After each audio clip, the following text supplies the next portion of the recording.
Hi everyone, sorry for that slight delay. We had a few little tech issues with me trying to get into the room. My name is Corrinne Hasson and I am the Acting Head of Support Services in the Irish Cancer Society. I am joined today by the lovely Dorothy Thomas from the NCCP, and today we are going to give you a talk on the different cancer support services in Ireland. I'm going to focus on the Irish Cancer Society, of course, and Dorothy is going to talk us through the cancer support centres and more specifically around the Alliance of Cancer Support Centres from the NCCP. There will be time at the end to ask some questions. The session is being recorded, so it will be on our website in the next few days. But if anybody has any questions that they would like to ask, please feel free to ask them at the end. So in the Irish Cancer Society, we have a number of different support services. So we have night nursing, we have the Daffodil Centres, we have our support line, we have psychosocial supports, which encompasses both our counselling and our peer support. We have a huge volunteer driver service. We also enable the Travel to Care Fund and the Children's Fund. And we have a new and emerging service that is being developed at the minute, and it's all about survivorship in the community. I'm going to take everybody through what those different services mean. Some of the slides, there's a lot of words on them. They're text heavy, but I'm not going to read everything word for word. I'm just conscious that we are going to share these slides at the end, so I wanted everybody to have as much information there as possible. So first of all, why do people require our services? So there's many different reasons why people come to the Irish Cancer Society for support, and some of them are mentioned below. Sometimes it's about how to reduce the risk of developing cancer. Sometimes it's about the side effects of cancer. More recently, we're getting calls and to the Daffodil Centres and the support line about financial pressures and what entitlements people are required to have, employment, transport, and also palliative care. So people come to us for many, many different reasons, and whether somebody who has cancer or who doesn't have cancer, but maybe a family member or friend, we receive calls and interactions from everybody in the community, and we're more than happy to do so. So the first service I'm going to talk about is our night nursing service. So the Irish Cancer Society provide a night nursing service nationwide to any patient who's seriously ill and wishes to remain in their homes. So there's a lot of figures out there around the wishes that people have to pass away in their homes. And I think it's up between 75 and 80% of our population have said that they would prefer to remain at home in their last few days. And our aim is to make sure that where possible, we can allow that to happen. So the night nurses are provided free of charge for up to 10 nights. And just a little bit of context there, the numbers. We receive a lot of support from our nurses, and we're able to see on average there 2,240 patients in 2021. That's a lot of patients that we've been able to enable to pass away and to have their last wishes come true. Patients are referred by community and hospital-based specialist palliative care teams, and also by GPs and public health nurses. And I've just outlined some of the role that the nurses follow whenever they're working with their patients in their homes. The main things are pain and symptom management, the administration of medication, reassurance and advice is a big part of it, friendship and understanding, and I can honestly say in 10 out of 10 cases, psychological support is just paramount in what the night nurses do. In the office, quite often we'll hear phone calls from nurses coming through at 8, 9, 10 o'clock in the morning, and you're kind of thinking, God, they should have been out of there by 7 o'clock, but unfortunately somebody may have passed away, and the nurses tend to stay on just to reassure the family and to support them in those first initial hours whenever a loved one has passed away. They are angels on earth, as they have quite often been described, and what they do is so specialised and so important for everyone. The next service I'm going to talk about is our Daffodil Centres. So as a society, we've always been aware of a need to have information, support and advice that's freely available to the public. With that in mind, we have 13 Daffodil Centres, which are based in hospitals across the country, and they're staffed by cancer nurses to provide this vital service. No referral is needed, one can simply drop in. And one can be anyone, so whether you're a patient, somebody who's having tests, and again, a family member, friend, or member of the general public. Here I have a little bit of a map that kind of will outline where they are. So as you can see, there's a number of Daffodil Centres in hospitals across Dublin, but we're also in Cork, Galway, Limerick, and up in Letterkenny. So we have a nice mix of Daffodil Centres across the country to make sure that people are getting access to that free service. So what does the Daffodil Centre provide? So as I mentioned, we help and support patients, relatives, healthcare professionals, and the general public. All of our cancer nurses, who are supported by trained volunteers, answer cancer-related questions or concerns and provide emotional support. They also deliver patient education programs, such as chemotherapy education, and our LACES program, which is Life and Cancer Enhancing Survivorship, which is all about supporting people after they've had a cancer diagnosis and quite often after they've finished their treatment. And it's really important to talk about survivorship to make sure that people's quality of life is important after a cancer diagnosis. The cancer nurses also signpost as appropriate to other sources of help and support in the hospital or in the local community. And that's a huge focus of the Irish Cancer Society, is to make sure that we're linking in with the relevant medical sources of support in the hospital, but also to reach out to the community. No one beast of an organisation can do everything, so we need to reach out to others who are in this field as well. The next we have is the support line. So the support line is an information service staffed by cancer nurses. I'm just going to stop there a minute. I'm getting a little bit of feedback. Can anybody else hear that? No. No? Okay, just me then. That's fine. So the support line is staffed by trained cancer nurses where anyone can call and get trusted information and advice about cancer. We also provide this service in a number of different languages. So if English is not your first language, you can call us and we can get an interpreter on the line, and we can still give you the same information and support that we would if you were calling us in English or any other language. The support line is 1-800-200-700, and it is Monday to Friday, 9 to 5. You can also access those support line nurses through email, social media, through our online community. And if you can find those information, it's on www.cancer.ie. Recently, we have extended our support line to offer video calls for those who want a face-to-face chat. And this was something that came about during COVID, as many services went online. And I think initially we thought we'll do it and we'll have that face-to-face connection with people. But we've kept it going because there's a lot of people who really see the benefit in being able to see somebody's face and to have that trusted conversation with somebody and to be able to see their face and to see their expression. The counselling service.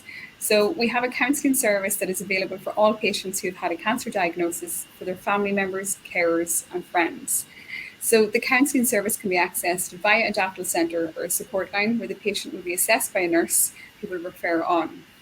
The great thing about our counselling is that the Irish Cancer Society funds many cancer support centres across the country, and this means that where you are in the country, you can access counselling face-to-face somewhere close to your home. And then we've also got trained counsellors who can take sessions over the phone or on Zoom. Again, during COVID, we introduced this online counselling service because there was a need that still needed to be met.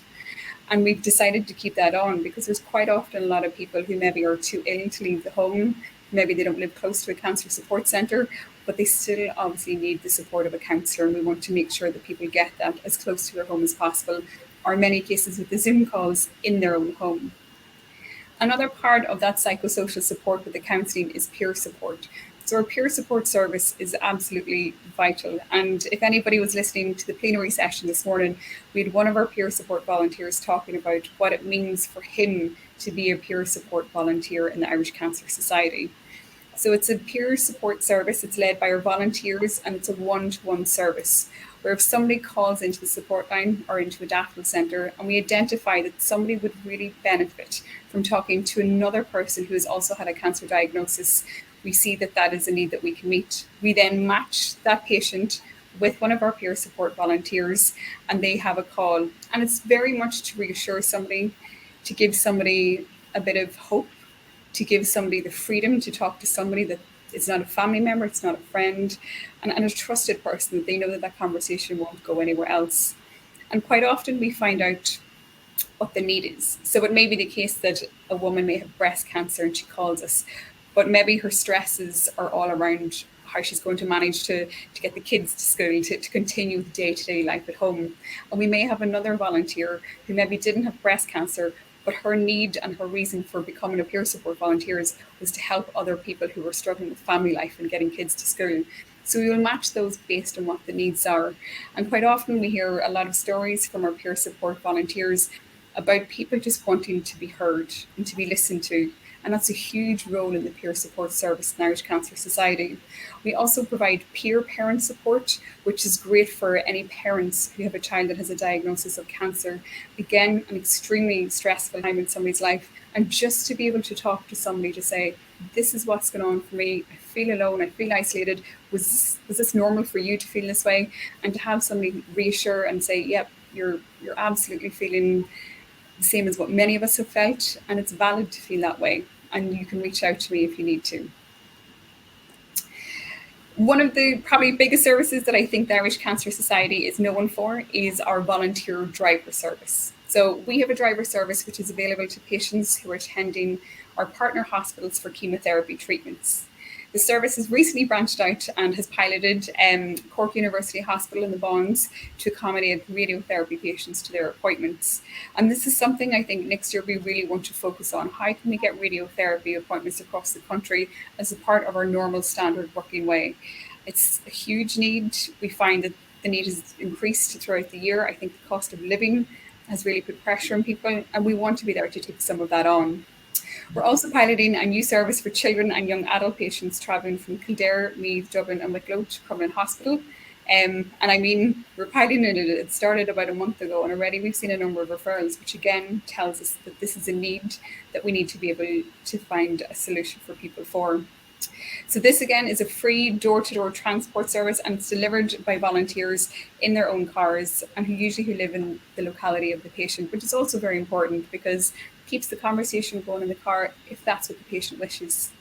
The volunteer driver service is accessed through the hospital teams who will send a referral to the service, and quite often that's quite organic. So quite often maybe a social worker might be talking to a patient who might just say, do you know, God, I really struggled to get here today. Public transport isn't great, or do you know, I'm dependent on my granddaughter to bring me, and you know, her job is very busy and I feel like I'm putting a lot of pressure and a lot of strain on her.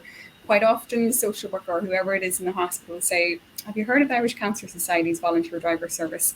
And they'll refer them in, which is great because it means that we're working with hospitals, we're working with primary care teams, we're working with lots of different people within the health service to make sure that people are getting the best support outside of their medical teams. So once a patient is accessing the service, they can avail of a lift to treatment, to bloods, to scans, and to any follow-up appointments that they need. And again, just for a little bit of reference, in 2022, so far this year, our drivers have taken 1,318 patients to 10,782 appointments.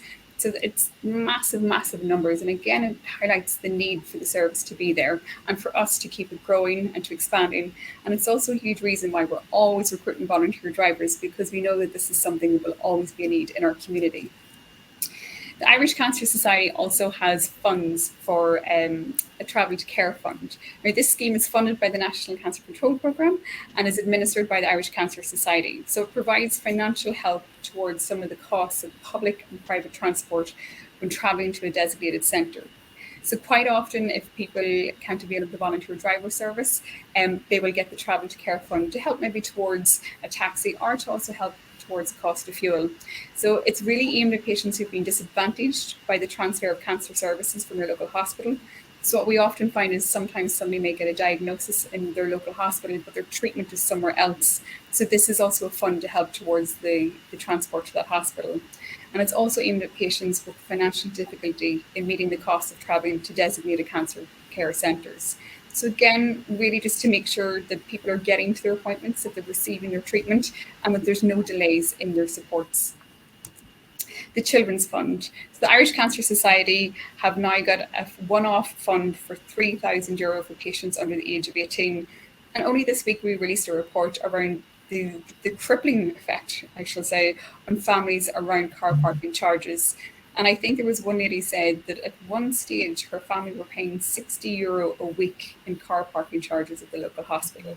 So for families, the second you get a diagnosis, the cost starts to hit you there and then. And especially with children, we quite often find that a parent either reduces their working days and their working hours, or some cases they give up their job for a particular period of time while their child is going through treatment. So again, that income into a family is automatically hit, and we wanted to be able to give something back and to support families.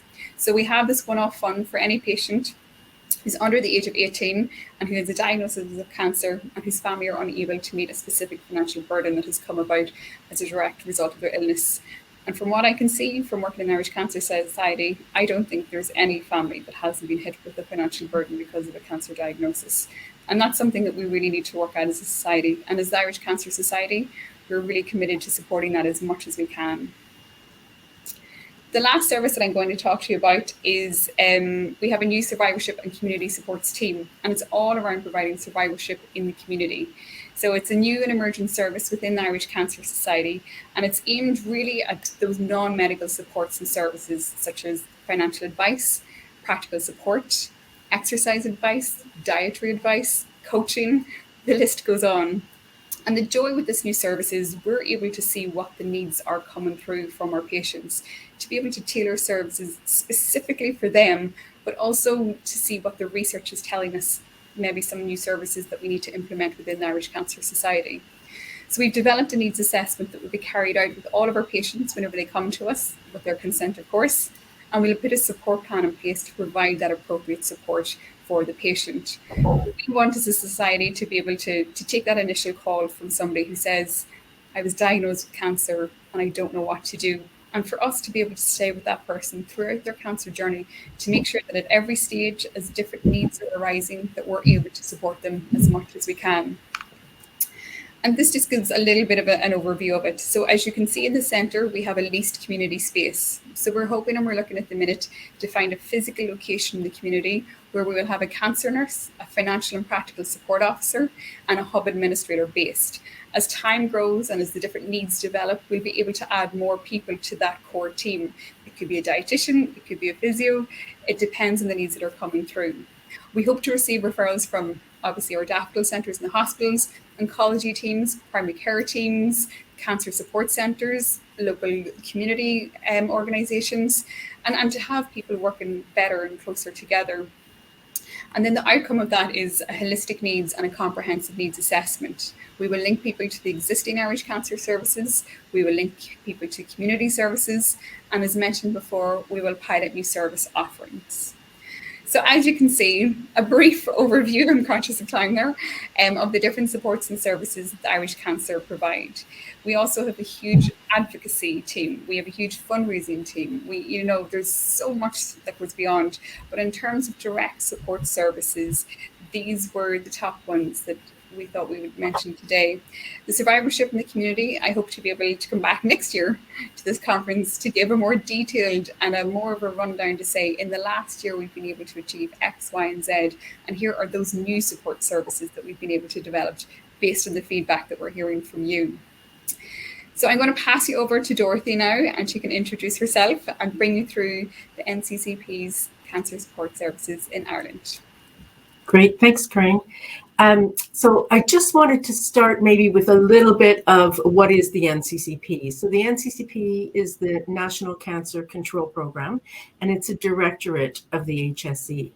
And it was, I suppose, developed in 2007 or launched in 2007, and its role was to implement the 2006 cancer strategy. So over time, it has evolved, right? And it primarily focuses now on planning, quality assurance, and performance management of publicly delivered cancer services nationally. So I joined the NCCP's survivorship team almost 18 months ago now, and my role as patient engagement manager is to help to ensure that people's lived experience is woven and embedded through all of the work of the National Cancer Control Program. So all of the protocols that happen around treatment have the patient voice included in them, all of the nursing protocols, the programs and services that are developed by the National Cancer Control Program have those voices woven right through from the very beginning. And then the other side of my role is that I work with the community-based cancer support services to help to ensure that they can deliver the best possible services. Go ahead there. So in Ireland, we've had a number of, I suppose, pieces of research, and we've looked really carefully at what needs to happen around the voluntary and community sector and survivorship in general. So in the 2017 to 2026 cancer strategy, there's a massive recognition of the contribution of the voluntary and community sector in terms of providing patients, their families, their carers with support to live well beyond cancer. That strategy identifies cancer survivorship as a big part of the continuum of cancer care, and psychological support as an integral part of quality cancer services. So there's also been a cancer survivorship needs assessment, which was published in 2019, and that further emphasized that primary needs that were identified by cancer patients are psychosocial and psychological support through their illness and through the acute phase of the treatment. And finally, a recommendation of one of the key recommendations of the newly launched model for psycho-oncology model of care in Ireland is the enhancement of community psychosocial supports in a coordinated and integrated manner to complement the acute services by providing the right care at the right time in the right place. And the NCCP is taking these recommendations very seriously and taking a really multifaceted approach to them. So that includes things like implementing new cancer survivorship and psycho-oncology posts in hospitals around the country, coordinating survivorship programs at the national level that are delivered online and locally, and also supporting those community-based cancer support centers. And one of the first things that the NCCP did was to publish best practice guidance for cancer support centres in Ireland. And with that, a self-assessment and peer review process so that people could judge their compliance with that best practice guidance. So in terms of the survivorship programs currently that the NCCP is supporting, we worked in partnership with the Irish Cancer Society to develop that LACES program. LACES, I'm not sure if Corrinne mentioned, stands for Life and Cancer Enhancing Survivorship. So it's aimed at people who are just finishing up their treatment, whether that's chemotherapy, whether it's radiotherapy, whether they've just had surgery, and are moving towards their survivorship phase of their cancer journey as such. The workshop is delivered, as Corrinne said, by Daffodil Centre nurses and is available both online and in person. And it allows people to access appropriate information and signposting to improve their quality of life after cancer. And the focus is on recovery, health and well-being, and enhancing the use of community supports and survivorship programs. So the next one I want to talk about is cancer thriving and surviving. This is a cancer-specific chronic disease self-management program that had its evidence developed by Stanford University in the States. So it's a 6-session program that aims to empower people to, as they finish treatment and transition into survivorship, to move into their lives. It addresses the recovery of self-confidence, adjustment to a changed self, confidence to self-manage, speaking to medical professionals, all those kinds of things, and recovery of a feeling of well-being and a sense of being in charge of one's life again, which I think is really important for people. And then the third one that we're currently supporting is called CLIMB. And CLIMB is another acronym, and it stands for Children's Lives Include Moments of Bravery. And it's a program that's aimed at children aged 5 to 12 who have a parent with a cancer diagnosis. It's run over 6 weeks or 6 sessions. It can be 12 weeks. And it uses small groups of art therapy and play therapy tools to enable children to understand and integrate their own knowledge of cancer, which is age appropriate and as they need it, and also to express their feelings. The NCCP is currently also supporting research on a number of other survivorship programs that we hope to be able to bring into this kind of national stable of evidence-based support. So, and I think the thing about having an evidence base for things is that it helps us to know that we are doing things that are effective for people.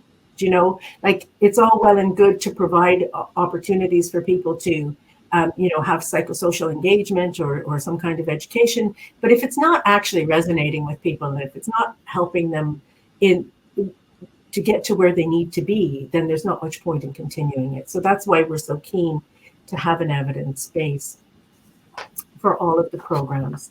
And Corrinne, would you just next? So just want to talk a little bit about the makeup of a cancer support center. There are approximately 50 cancer support centres operating all around Ireland. And I think it's important to recognize that all of these centres are self-funded voluntary organizations, and they are independently governed. And I've been working with these organizations for about the last 17 years, all told. And I have to say that they are the most committed, most honest brokers that I've ever come across, like really want to do absolutely the best and provide the best kind of support that they can for people.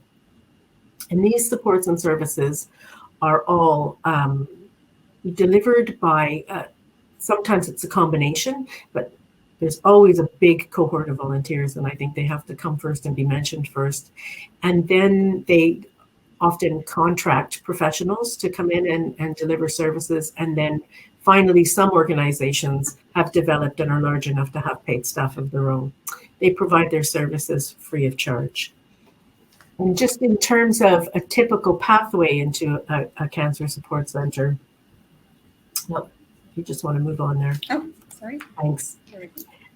So I hear a lot from people about, walking by, and it's been reflected in lots of reports too. Like people will say, I walked by the door 8 times before I worked up the courage to ring the bell. And we don't know how many people will have just kept on walking or will have never found the wherewithal to ring the bell. But by and large, everybody who does says that they're so glad that they did, and they would encourage others to do that too. So people are welcome in cancer support centers at any stage of the cancer journey, and that can be at diagnosis, it can be during treatment, and it can be post-treatment. And it's really important that people understand as well that these services aren't just for people who are diagnosed, but they're also for their families and carers and loved ones. So once they get inside, they are really welcomed and often given a cuppa, taken to a safe space, a comfortable place to sit and chat, and encouraged to tell the story of what brought them to the center. And I think the really key around this is that these centers are generally self-directed. So people are, taken as the adults that they are, and they can decide what suits them in terms of what's on offer. So they'll have a conversation with somebody who will tell them all the things that the center provides, and they can talk together about what they might like to engage in. Now, by and large, like this is probably a sweeping generalization, but if somebody was extremely anxious, or presented as somebody who had a lot of anxiety and were really worked up, they might be encouraged to join things that would kind of help to relax, like maybe mindfulness meditation, and possibly have some reflexology or a massage, those kinds of things. And if people might present as having lots of really low mood, they might be kind of guided towards the more expressive things like the choirs and the art and the writing and those kinds of activities. And I guess as many things as you can think of are the things that cancer support centers are offering and trying, and to see like what is working for people. So people are also encouraged to attend talks and presentations. There would be a number of psychoeducational groups and peer support groups as it suits them, as what's appropriate for them. So the average person will attend a center for about a year, and they're asked regularly to evaluate what's going on for them. So they might be asked to do a quality of life survey to see how they're feeling and how they're feeling now. Or they might also be asked to evaluate, was that program of any use to you? Did it make any change in your life? Did you learn anything that you can apply to your life kind of going forward?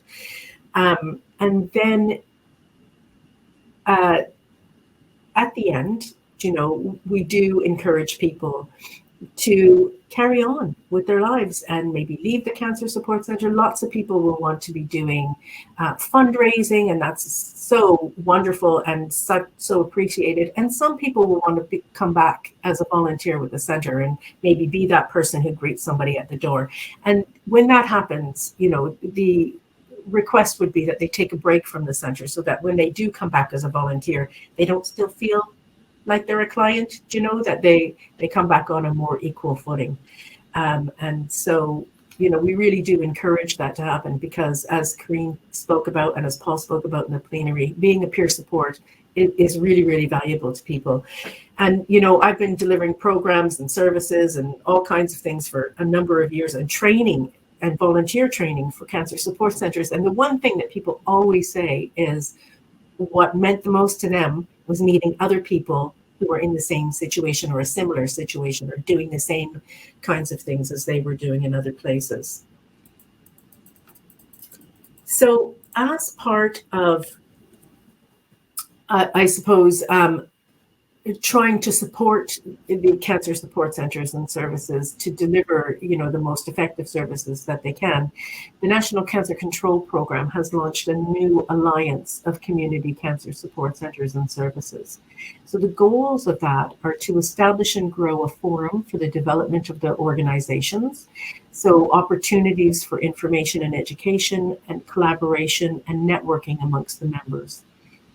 And also to advocate for and to support the development of integrated pathways between the cancer centres, those big hospitals, the 26 cancer hospitals that deliver cancer treatment, chemotherapy treatment, and the community cancer support centres, as well as the primary care setting.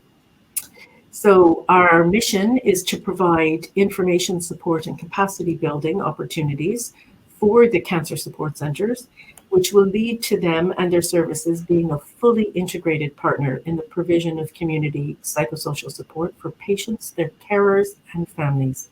And our vision is an Ireland where everyone affected by cancer is able to access evidence-based psychosocial and rehabilitation supports delivered by appropriately trained practitioners in a location that is convenient to them. So the right services at the right time in the right place. So that's our overall vision.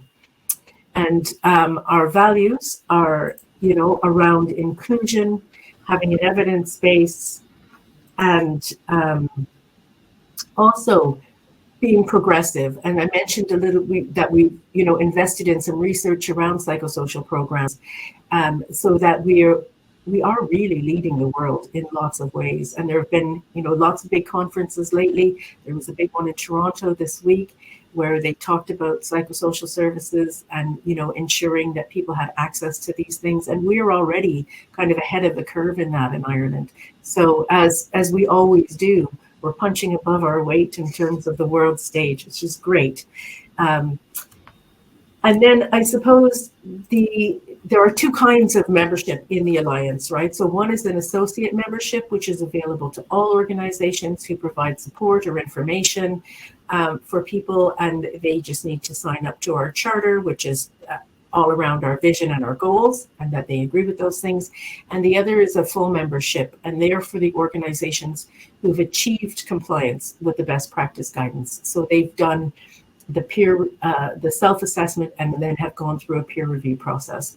So there will be two different, I suppose, logos that people will be able to use, and you'll be able to distinguish, a full member logo from an associate member logo. But we would strongly recommend that everybody begin to look for those logos as they're starting to evolve now, and they're starting to be delivered to organizations.